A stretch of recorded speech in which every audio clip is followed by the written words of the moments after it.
everyone, Sheila back again. Welcome to my channel. I have had a crochet day today up to now. I started off with I'll finish this stitch and I'll put it down.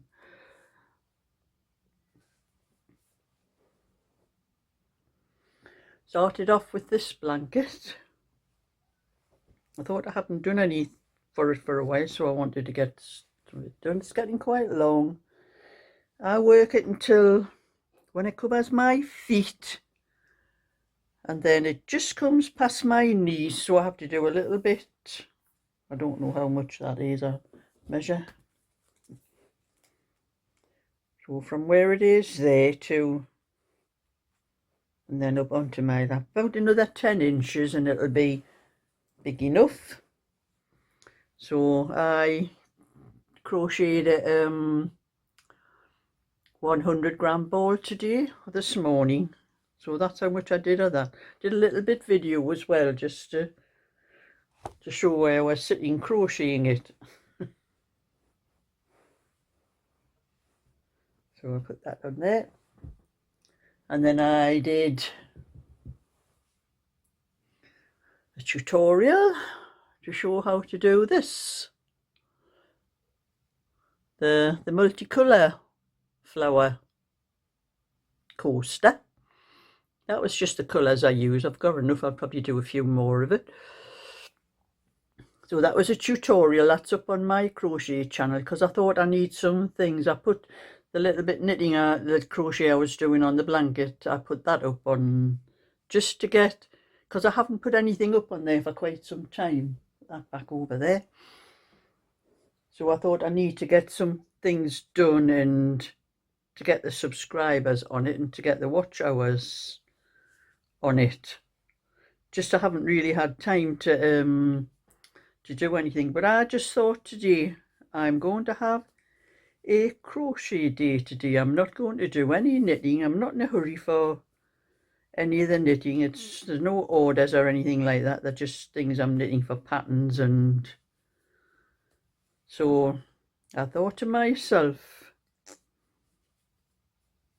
I saw it was the little girl next door. I think she had some little bag thing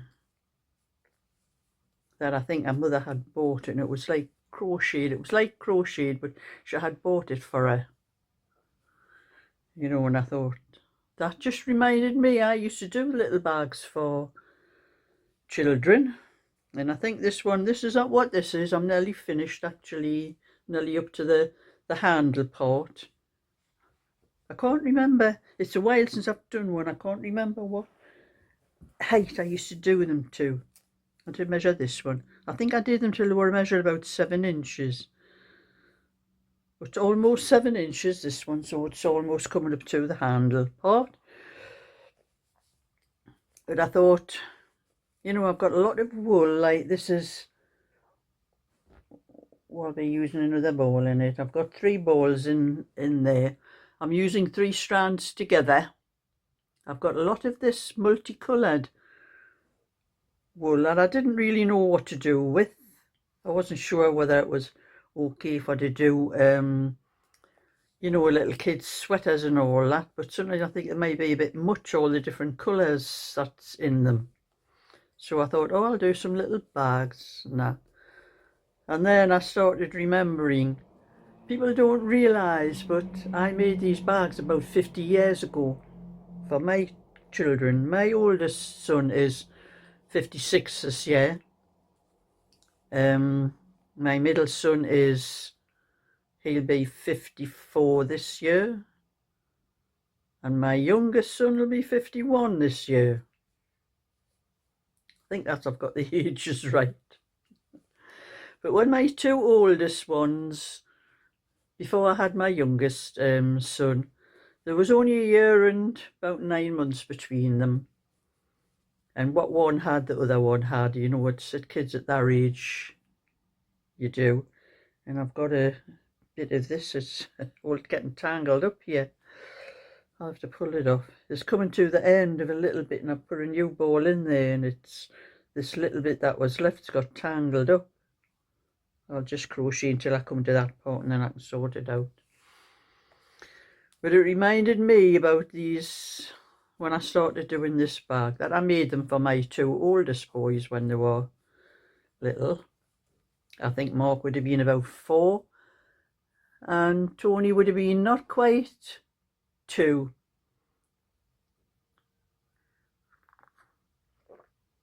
Or around about 2, something like that.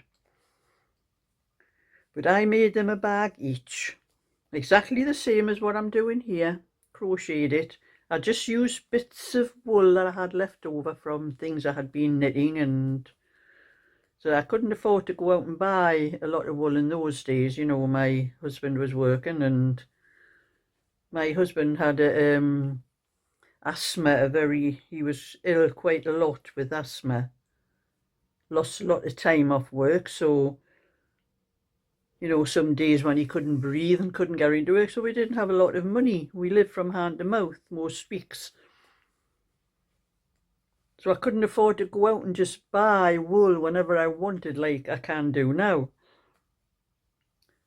But anyway, I made the baggage for them out of the pieces of wool that I had left over. I think my mother had given me little bits she had left over, and my sisters and that.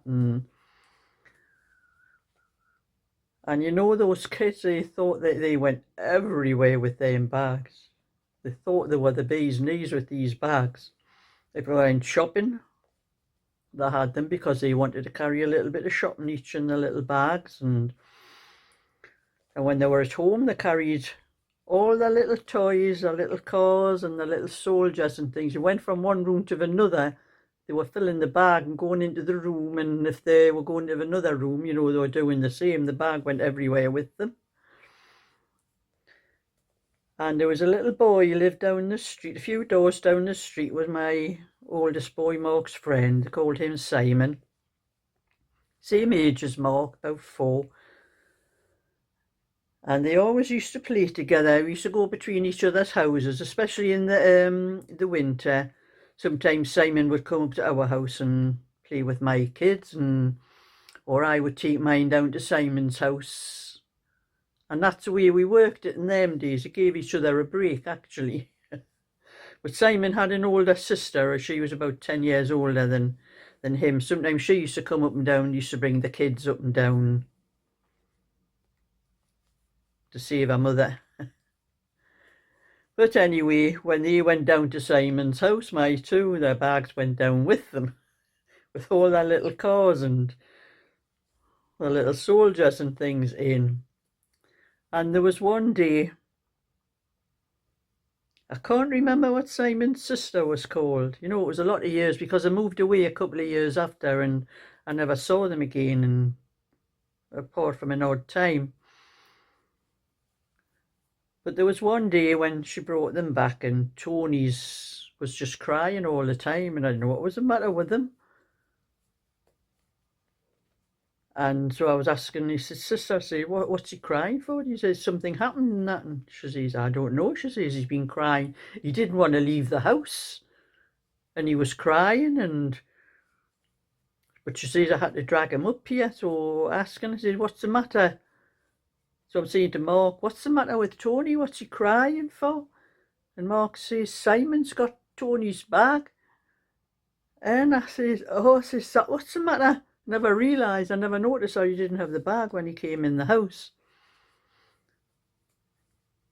And so Simon's sister says, I'll go down, I'll get it off, bring it back up for him. He must have forgot to bring it up. So she went down, and then she came back up again without the bag, and she says, Simon says that he could have Tony's bag and you were going to make another one for Tony. And I said, I never said that. I never even mentioned that. So I said to Simon's sister, I said, you stay here with these two, I'll go down and see your mum. So I went down, I told her what had happened and all that, and she says, Simon said that you said he could have that. I was going to ask you to make Simon a bag. But Simon said that you said that he could have Tony's bag and you would make Tony a new one. I says, I never said that. I says, he never even mentioned the bag. And she says, I think her name was Evelyn. I don't, I'm having trouble remembering these people's names. And she kept saying, hey, she says, I'm sorry. She says, I didn't realise what she says. The lies he's been telling. I said, well, they're not really lies, I said, he just wants one of those bags. And I says, well, I would make him one, but I've got no wool. Because I can't afford to go out and buy it. And she said, oh, I'll get you some wool. You make one for Simon. And she gave me Tony's bag back and we brought it home. And, he was quite happy after that. So I made a bag for Simon, and then one or two other mothers in the street, kids about the same age, they seen Simon with one. Next thing I knew, I had about 10 more little bags to make. And all of the mothers, they must have heard that I didn't have the money to buy the wool, so they were all bringing any odd bits of wool they could find, and because a lot of it was just knotting it all together. I didn't even know how to join things properly then. I was just knotting it all together and just knitting, well, not knitting, crocheting it up and that. And I'm saying there was quite a few of us met one day and were asking, oh, this can only use crochet. I says, dear me, I says, I learned when I was a child. I says, they were all about the same age. Nobody knew how to crochet. Half of them didn't even know how to knit. So anyway, that's what happened. And we used to go to, in those days as well, our children didn't go into school like they do these days, where they go in like nursery type thing. They didn't in our day. If our children wanted them into the nursery, we had to pay for nurseries. And I couldn't afford things like that. So there used to be like a playgroup thing, somewhere, or one of the halls around where we lived. One of the church things used to run a play school thing, and you could go there about once a week with your kids. I ended up doing about another 20 of these bags. All the kids that were going there had these little bags that had been crocheting, and they're all using them, especially the little girls. They, wanted them more than the little boys and that. And that's what reminded me when I started this bag. That was how I started doing this, because I've done quite a few of these and sold them. Because I had remembered what I had done for my kids all them years ago, and everybody seems to like them for the kids. And I think I'm nearly onto the thing. I better measure it before I keep going on and on and on. So that's what I've been doing today, and I'm probably going to do a few more of these bags. I'm going to put them up. Probably, I'm not sure where I'm going to put them up actually, because I may start trying to put things onto eBay again, because I am just not having any luck on Ko-fi. I think it's not as well known a site as the likes of eBay, but if I sell anything on eBay, especially if it's like in a small parcel, I can put tracking on myself, because it only costs about 20 pence to put tracking on a second class parcel. It costs a lot more on a first class parcel, but it's only 20 pence to put it on a second class parcel. And I may reduce the prices of some of the things I'm selling down to what I would get if they were on Etsy or Ko-fi, because of the extra charges that eBay is putting on. But I have more luck selling things on eBay, except for my knitting patterns. I can't sell knitting patterns on there because eBay wants tracking on everything, and to put tracking on my patterns costs more than what I'm getting for the patterns. So there's no way I'm going to put knitting patterns up, and because I can't afford to, the price. I've got to join another ball in, so I'll have to put that one down. Where's the end of it there? Like that end there, to fix that up later. And I've wound that too tight, the wool will not come out the centre. It's coming out now. So as I'm going to work out how much I would have gotten from Etsy or Crochet after their fees are taken off, and I will reduce anything I'm going to sell on eBay and reduce the amount, and that would bring the buyer protection that eBay has added, because I'll still get whatever I ask. If I ask if something £8 for something, I get £8 off eBay. But they add buyer's protection to that £8. They add 75 pence plus, I think it's about 4% of whatever that £8 or whatever amount it comes to. That's what they do. So I'm going to sort of work out and maybe start putting things back on eBay, because I have more luck selling things on eBay than I do on Crochet. I think just is not a well-known shop, and I don't like Etsy at all. I don't like having to pay to show things, just to show things, and if it doesn't sell within 4 months, having to pay that again. You're paying over and over and over on Etsy. The daylight robbery with Etsy. So that's what I'm going to do. So I may start making some of these things and other bags and all that, and I'm going to try selling them again on eBay and see what happens, because I haven't sold many knitting patterns actually since I came off eBay, because eBay was my best place for selling the knitting patterns. I have started to get a few on Etsy, and I've had 1 or 2 on Ko-fi, but that is all, just 1 or 2. But I sell mostly PDFs on Etsy. But you know, when I sell a PDF on Etsy, I only charge £1. If anyone in this country buys it, they have to pay £1.20, because they have to pay the 20 pence VAT. But Etsy takes 20 pence. That's 20 pence in the for every pound. They take that off the customer, but they also take 20 pence VAT off me as well.